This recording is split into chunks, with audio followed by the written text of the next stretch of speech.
So, okay, let's formally do something. So, basically, what this was, I had this idea where we created this podcast setup for Rhino, and I've wanted to have like a series of conversations with Rhino for a while, and it kind of I realized that a lot of the stuff that we get to talk about here and like the conversations that we'll have, just there's no logical way to get them out into the world.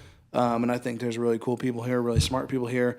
We do a lot of unique things, and there's a lot of situations where the type of work we're doing might be really similar to something that someone else is doing way on the other side of the country or on the other side of the world. I thought it'd just be kind of cool to get different clusters of rhinos in a room together, start talking about rando stuff. So the key is don't get over serious about this. I want to keep it right at the Captain Cat level. Let's first start with introductions. Who are you? What do you do? Okay, my name is Lori Gottschling, and I am a producer and the photo team lead at Rhino. Is that all you do? No, I don't know. I do lots of stuff. I wear lots of hats at Rhino. But those are, I mean, if I'm going to introduce myself on set or something, that's what I'll say. Okay. Yeah. My name's Nick Benitez, and I am a cinematographer at Rhino, and I am in charge of running camera on sets and running edits on video pieces, long and short form. My name is Walker Chrisman. I am a photographer. I edit a lot of photos. I post on social media occasionally.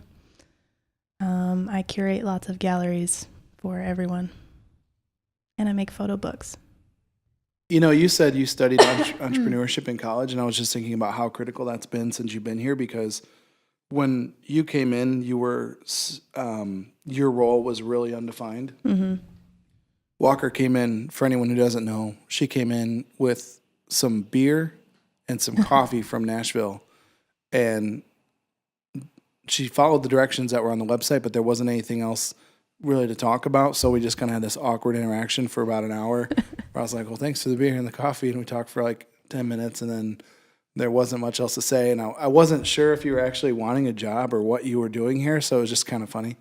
And you were very scary. Yes. So, but I would say you've done a really nice job inserting yourself into situations to make yourself the most valuable. Even if you're not sure what you could be doing, you kind of like look for things to do to engage. And I was just thinking that might be part of that might be due to your knack for entrepreneurship. What's funny is I don't feel like I studied entrepreneurship because I have a knack for entrepreneurship. I feel like I studied it because it was a good balance of something that seemed useful and something that was creative.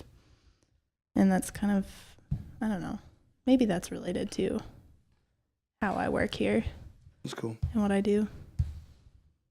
So, Lori, what do you do on a daily basis? What's like the ebb and flow of a day? On a daily basis. So I usually start, well, maybe I'll just think about. Or describe a good day. Sometimes a good day is a little bit easier to do than a average day. A good day at Rhino. A good day is when I have to get here really early, and it's because we're like going on a shoot. And as much as they're tiring, I like when we're on a shoot all day long. You know, I'm sure everyone here does, but and not just any shoot, like a shoot where we've had some creative freedom, where we're working with a client who is there but letting us kind of do our thing and gets it and is excited to be doing this thing. Yeah, I think my perfect day is always when we're on set and the client is there and happy, because that's kind of bringing in both of my worlds, because I've helped make sure that client is excited and with us up until the point of when we start rolling. But then I'm also on the side of helping the video team with, our creative direction and what we'll actually do once we're on set. So when everybody is feeling good, that's when I feel really good in my job, if that makes sense. Why do you think that's fulfilling for you? Well, I mean, I think What gives you the good feels about your job when it goes well? Well, I think I'm a huge people pleaser just in general. And so, and I mean, that can be good and bad, but it's really good when everyone's happy, And I feel like I've done my job well when I can look around the room and feel like everyone's in this together. And they're like, okay, yeah, this is exciting for all of us. And we're doing something that, it's like the Fulfilling. end product is exactly what we all wanted. I think it stems from just me wanting to make sure everyone's feeling good. Because when there's one area that isn't, then I tend to, and Jeremy's like this too, but if like the client isn't happy, I make that my personal responsibility. Like I take that on and that makes me feel bad. And then if our team isn't happy, I feel like that's my fault too. And so I take that on and I feel bad. So whenever everyone is feeling good, then I feel like I've done a good job, which is kind of true. It's a tough task. Yeah. Make everyone feel good. Yeah. Like I said, Jeremy's like that too. And I feel like we have conversations a lot where it's like, hey, sometimes it's not your responsibility to make sure that someone is happy. Sometimes people just aren't going to be, and that's okay. Mm-hmm. But I have a hard time with realizing that. Yeah. How old are you again? I'm 24. Yeah, that's crazy. I don't mean to dwell on that, but I do think it's remarkable that you're 24 and you've kicked so much butt along the way. It's such an old dad thing to say, but you were hired as kind of a social media person out of an internship. Mm-hmm. And we've talked about this before, but when we first interviewed you, I wasn't super sold on you. I thought you were a little bit. What did you think I was? You had the red lipstick on and you just thought you were a big deal is what I thought. And I was like, I don't know if this kid's going to be very coachable, if she's going to be really, I don't know. I wouldn't say arrogant's the word, but I just thought, I don't know about that kid. So I was wrong. That's so funny though, because everyone else liked you a lot. So, well, I know, but I hear what you're saying. And I think that's really difficult because I think every person who comes into Rhino looking for an internship has a pretty good gauge on people. Not really, but like what we put out there. Yeah. And it's so intimidating. It really is. You think you're walking into a room with the coolest people that Kalamazoo has ever had. And so I know I had that mentality of like, I was working at Discover Kalamazoo and I loved it, but it was a different, environment. And walking in here, it was like all young professionals. And I had this mentality already of, I will never work at Rhino. Like, there's no way they would like me. And yeah, so you walk in and it's almost like I walked in thinking I have to show myself like on their level, like I need to kind of like look them in the eyes and be the same, or like, the only difference between you and me is that you work here and I don't. That's essentially it. And so it's funny though that you pick that up as like, it's just like. That's because I feel like most people lean into more like, I don't know how to be on your level. Like I don't think that they separated they didn't. Well, and I didn't either, but I just was like, I'm not going to act like I don't. Somehow you did. Somehow you got through it. Yeah. I was just like a deer in the headlights. I was like, I'm just going to do my best and not get fired. Well, that's why it's so hard whenever we meet with people who want to be interns, it's so hard to gauge someone from that first interaction, And I know to a certain extent, it's like that's important. You have to be good at that first interaction. But I feel for incoming interns, I guess. Yeah. So I'm sure you guys do too. You both started as interns. We all started as interns. Yeah. Well, you were kind of a weird intern It's a little hybrid. different. Yeah. Really? Yeah. Well, because you were out of school. I would still consider it an internship. That's true because we kind of there was no job offer. It was like we'll let you be here. Right. Yeah. And then I begged for money and you said, okay. Yeah. Please. I've made that bargain with a few Rhinos where they said, I'll work here for they just said like, look, I need to get a job. And I said, well, how much are you going to go? You were going to go get a job there. I was going to interview for a receptionist job at some salon. I don't remember the name. Yeah. And I said, well, how much is that going to pay? And can you live on that? I was literally about to leave like the next hour. Yeah. And I said, I really don't want to Yeah, go. you had This an is the interview. only place that I want to be. I'll tell you what, Please let me stay. that phrase means a lot. I No, really it want to does. be here. When someone makes it clear that I really want to be here, it's hard to argue with that. And if I like you here, then we can have a conversation about that. But if it's like playing this kind of dance where you want to act cool, like you don't really, you know, you're too good for this job, maybe. A lot of people go into those types of situations like, they go into the situations like they're as adversaries as opposed to like we both want to make this work and trusting that I'm not going to take advantage of them basically, and I'm going to do whatever I can to make it work. And everyone that we've done that type of thing with, really quickly, I was able to pay them more once they proved that they had value, or you know, or that we were able to create more value for our clients because of their work, you know, and yada yada. So, Nick, what about you? You came in what year? 2013. 2013 Yep. is when I graduated. Yep. Yeah. And I think when you came in, all I knew about you is that a couple of people knew you. You were in the Western program, film and media Film, studies. video, and media studies. Yeah. Did you like that program?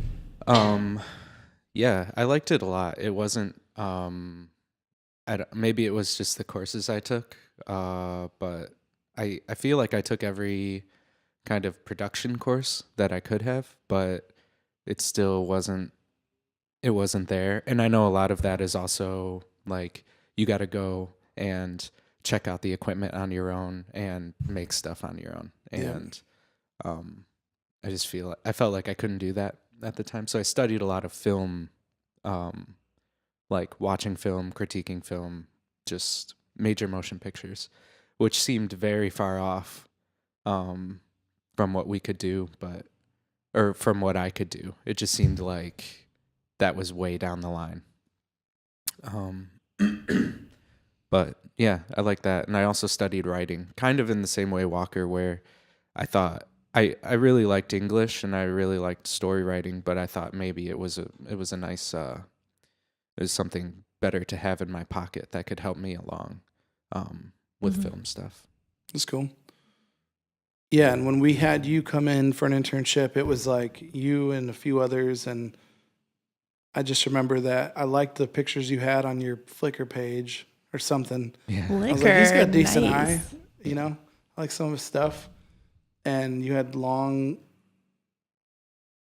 wavy hair. I remember being like, he looks... Like that. A little less than that. But it was like how you styled it was different. It wasn't like how you styled it this next go around. It was like different.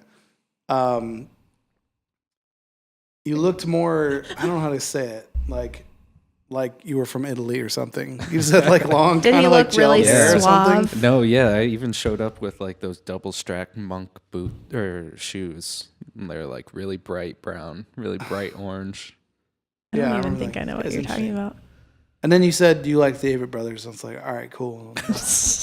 Approved No, that on was on Kevin's the list. application. And you had an answer.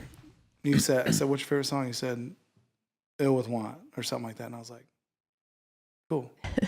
Or something like that. I don't know. Yeah. Anyway, so another thing I thought would be kind of cool if we could just kind of go around and hear like what you're currently working on. Like what are some things you're doing right now? So Walker, why don't you go? What am I working on? I'm editing a lot of content that we shot for Journeyman Distillery, which is really beautiful. The space is super beautiful. So, Why is it beautiful? Why do you think it's beautiful? The whole building has windows surrounding it, and they have a bunch of string lights in there. And also, alcohol being made is really pretty, especially when nice light is shining through it. It's like this beautiful amber color. And everyone there was really happy and good looking, and we had a good time. I am constantly creating content for Civil House, or trying to. Just go down to the coffee shop and take photos and make GIFs. I'm making photo books for clients, just like picking out some of the best photos for certain trips that we went on. I think that's Those it. are like little gifts. So what we did there was we've realized that we have some clients that we have a ton of really nice photos that are just living in these online galleries, and they're just kind of soulless there. Not that they don't look nice there, but they're just not. Nothing is better than printing your work, Yeah. says Lori Gotchling all the time. That's true. And really, it's like there's a lot of clients that are a little bit older, and they may not. I think if you're not putting them on Instagram or some other platform that everyone gets and can register how you intended the picture to look and feel, a print piece is the way to get someone who's not there to see it as valid, I think. And so, not that the people we're making these for are those people, but we just thought it'd be a nice gift. So we're doing these books for the Bozeman, the company in Bozeman we partnered with, which I think is really cool. And we kind of framed the book like showing our relationship, kind of. So We've there's got pictures of us, yeah. pictures of them, put our logos on the back, like this is a beautiful relationship. I think sometimes like the work that we do, so I've been thinking about this a lot lately too, how being in Kalamazoo, it's really necessary that we're so diverse in offering and clientele. I think if we were in, I made this analogy the other day, like if we were in Denver, we might only do beer and skiing. We might have more of a niche. Yeah. But being here in Kalamazoo, there just isn't, especially the level we're at. If we were going to stay, I don't know how to say this without sounding chachi, but if we were going to stay just at one small little video team level and not grow, we probably could just do beer videos all the time.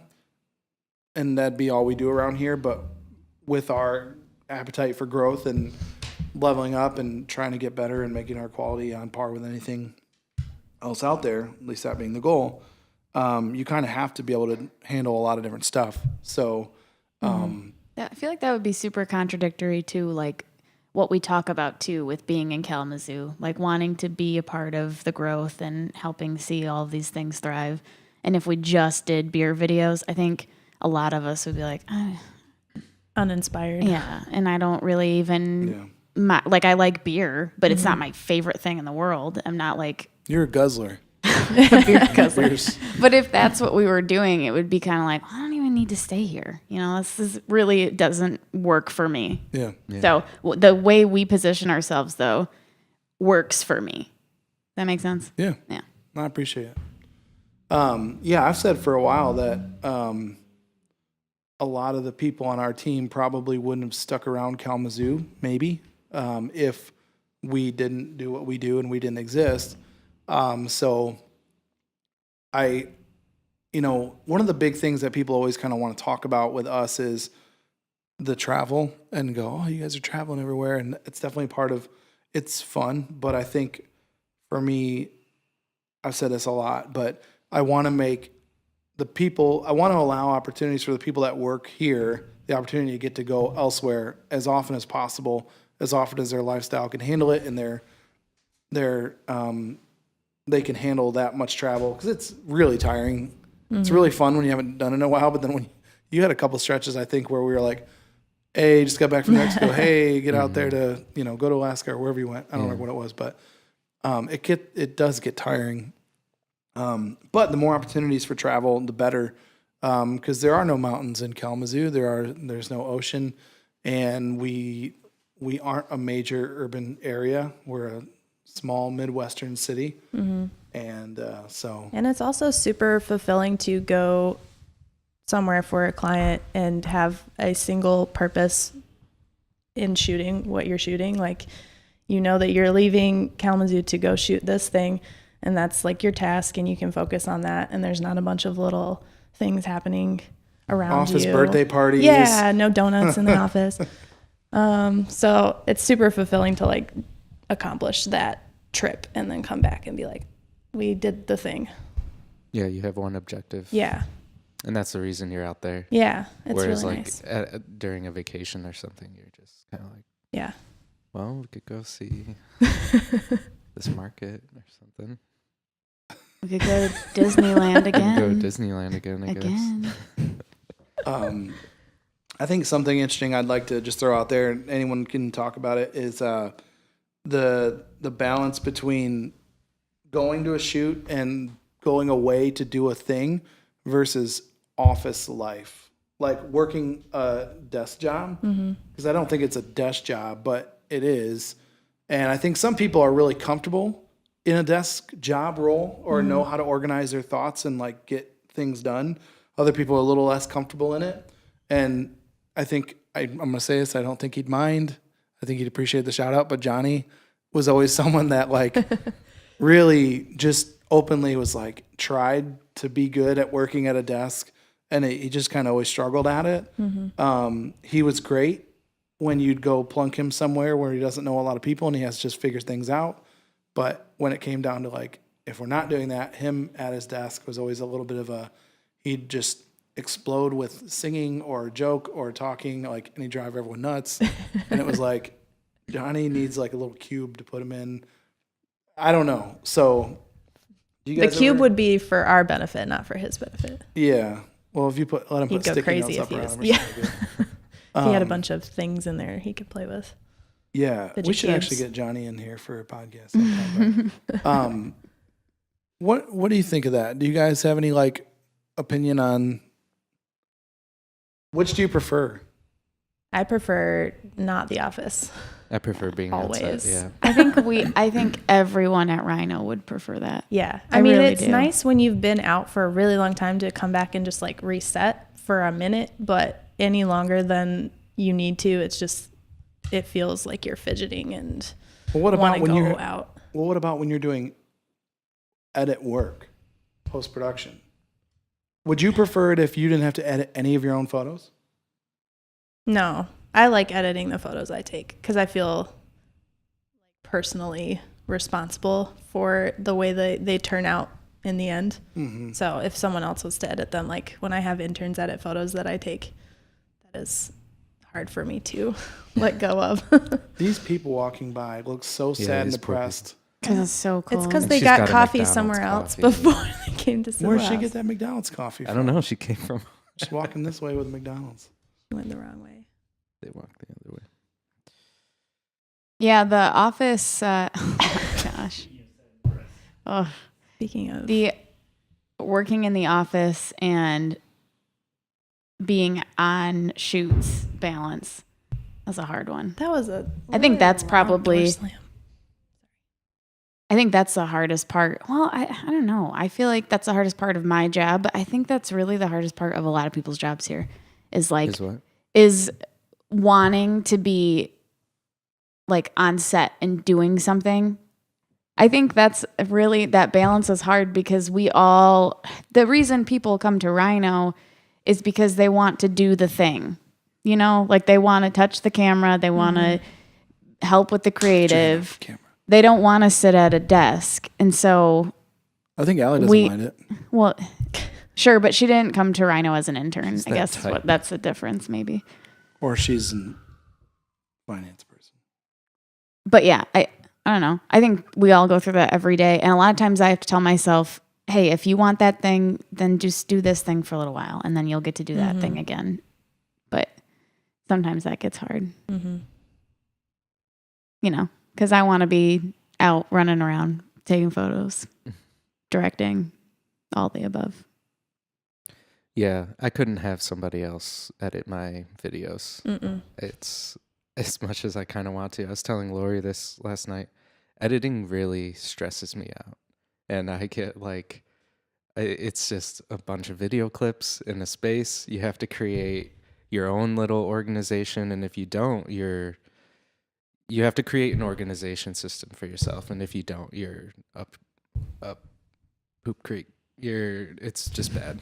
But on that same note, I couldn't hand off my edit to somebody else because it's it's writing. Your editing is basically writing, and you can't have somebody else write your own thing So That's interesting insight because I've felt like that makes sense because sometimes we do have to do that once in a while where if you shoot something, you're not going to edit it once in a while. But I do think we have enough awareness that we know certain people prefer to, if they're going to shoot it, they need to edit it as well. Mm-hmm. Some people don't mind. Some people are, whatever. That's interesting insight, I think. I talk with Jody actually about this a lot because she used to say how she's so busy with all these edits for her weddings. I'm like, find someone to edit your photos. Just show them. It's not that complicated. I'm sorry, it's not. It's your same style. You do it all the time. But she's unwilling to do that, and so she's continually going to be busy, and she can't ever scale. I said, your magic is this on site. That's where the money is for you. Go do that. Find someone who can edit your photos for you if you want to create some wiggle room in your schedule. But some people can't do that, and that's whatever. That's their prerogative. Cue in the song. That's a tough one though, because it's like her work that's her thing. Like she's the one attached to it. Mm-hmm. So like if I took photos, sorry, I keep turning my head and then talking to the mic. If I took photos at a wedding on my own, or if I took photos that my name was attached to it and not Rhino, I would not let Walker edit them probably because they're mine. Mm-hmm. And like that's where her business is different than Rhino because we are a team. Yep. And she's solo. Mm-hmm. And I wanted to grow it because it would be me because I was the one who had to say I could choose to have a small little team and put my name on everything, or I can grow this and expand it and get other people in the mix, give them Trust roles. them. Yeah, really. I would rather do that than hang my hat on being a photographer at the end of the day. Mm-hmm. And if I want to be a photographer, I've learned that I can go shoot my own thing and edit them on the side and just make it a little thing. But if I want a business to thrive and people to have jobs, then I've got to let go. So not everybody needs that though. So I had a thought I was going to say and I forgot it. Threw me a little bit. Sorry. Well, we're almost at 9:00, so we can wrap up real soon. How do you guys feel like it's been having Civil House open up? Like that relationship, starting a coffee shop, and how does that affect work? Do you feel like it's been a good thing, a bad thing, a distracting thing, a positive thing?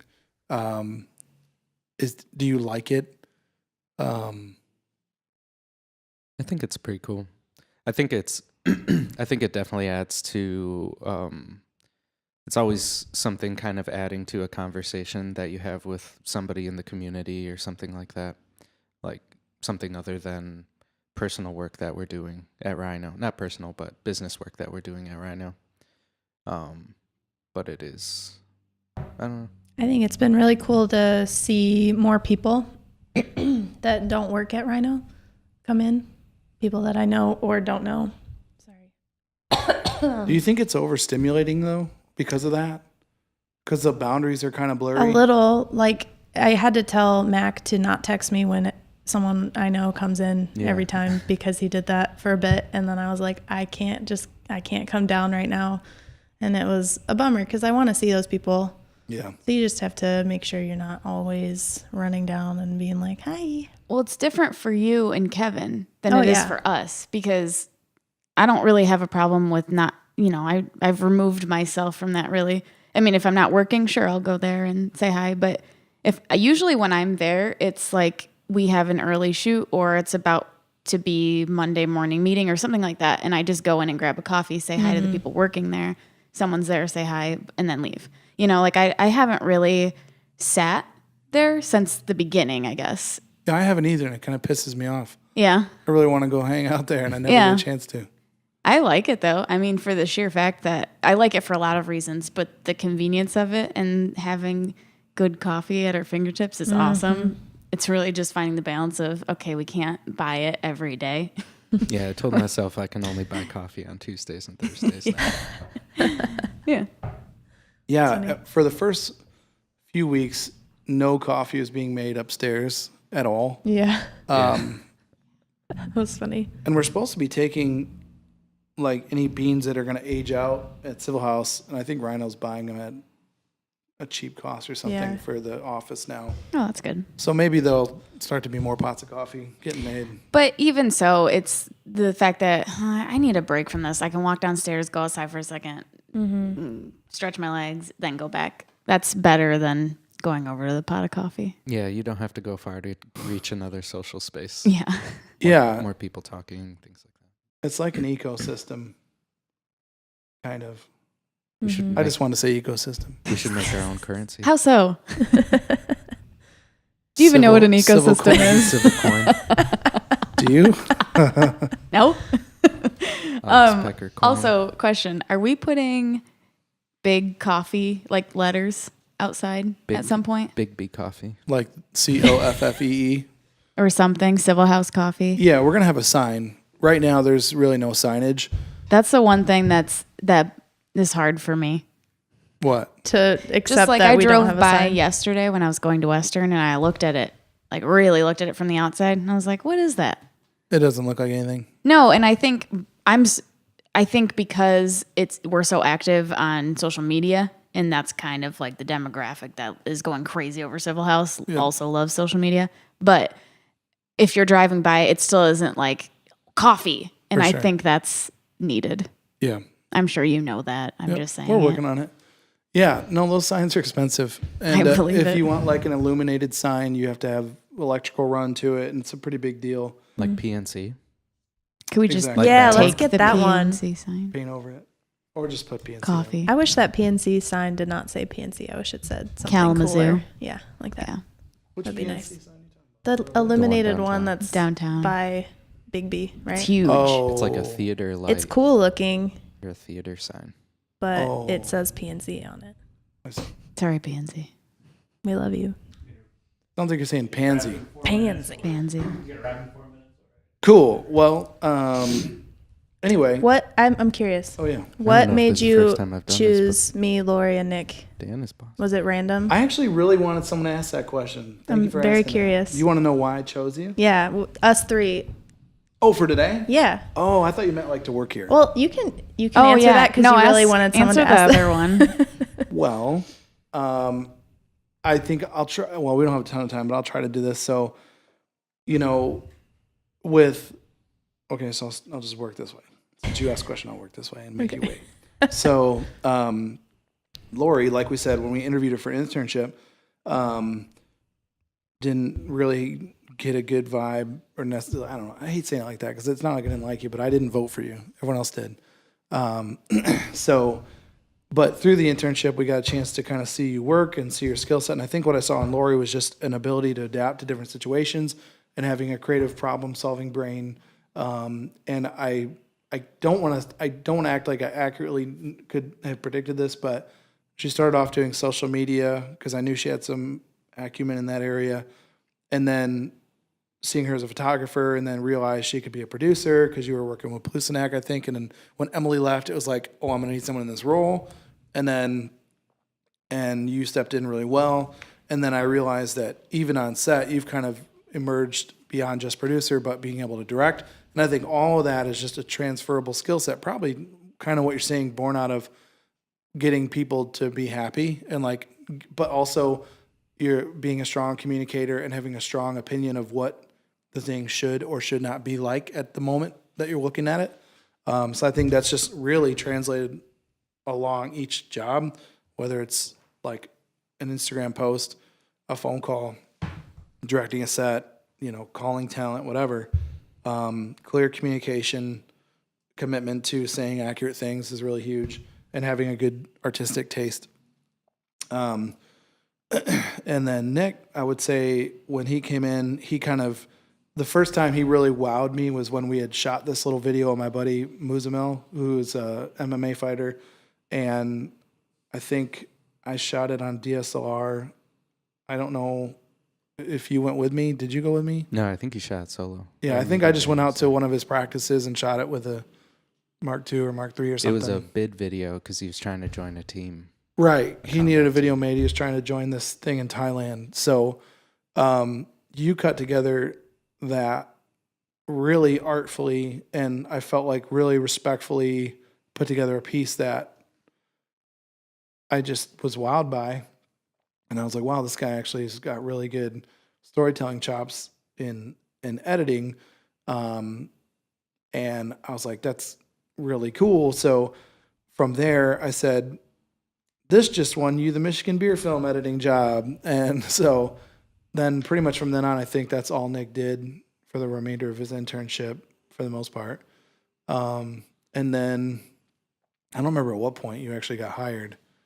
And then It was after I graduated. oh, there you go. So Like right after.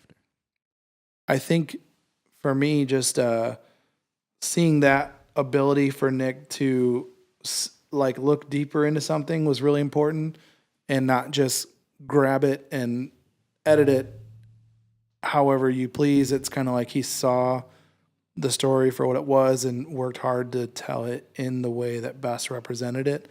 And I think you still do that today. I haven't got a chance to watch My Turn yet and review it again, but the first time I saw it, it was really good. And I know that those longer edits stress you out. I've learned that this morning, that editing's stressful for you, which actually makes a ton of sense.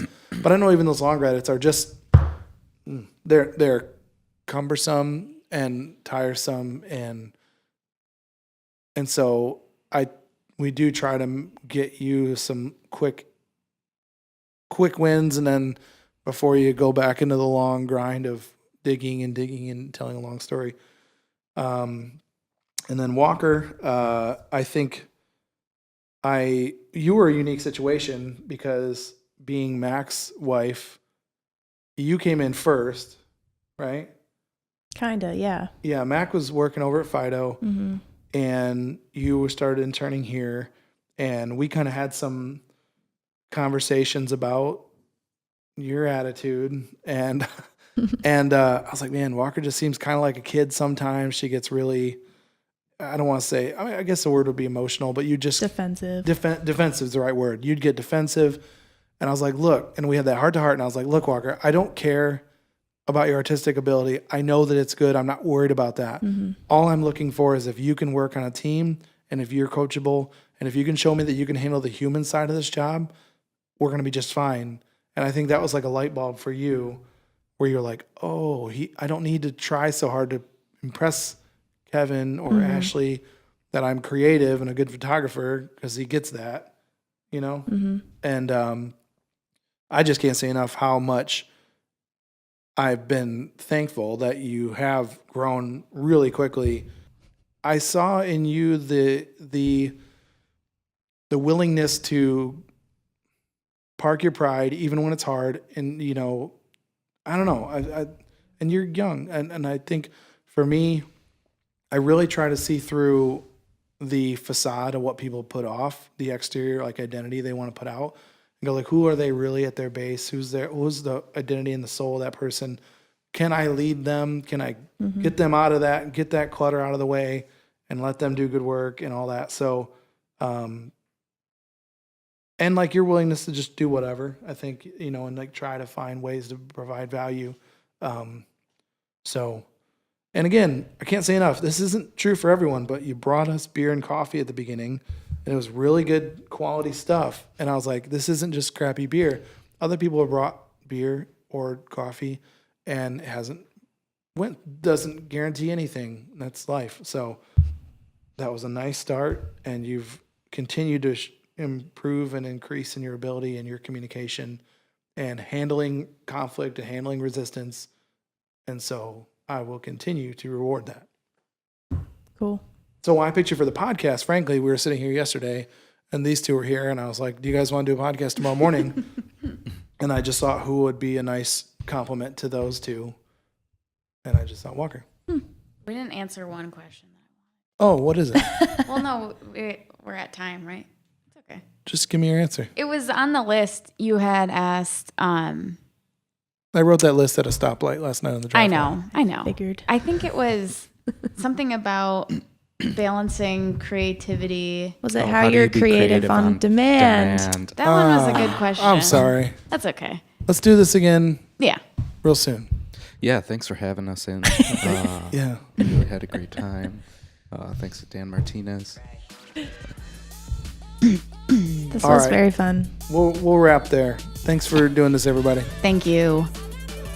1, 2, 3, Tim. Break. Tim.